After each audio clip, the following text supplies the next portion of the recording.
today's video, I'll be showing you how to improve your aim in Roblox Arsenal. So first thing you need to do is just go here to the settings of the game.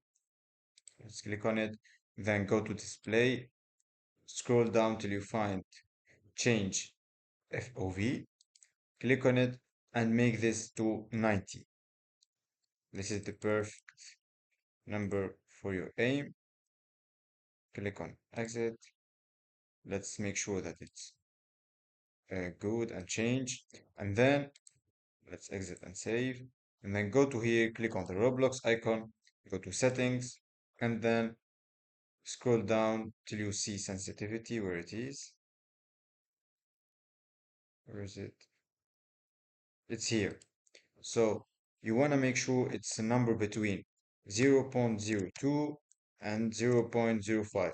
Just try with different adjustment and make sure it fits you well. So it's different in any computer. Just try them all and test which is better for your computer.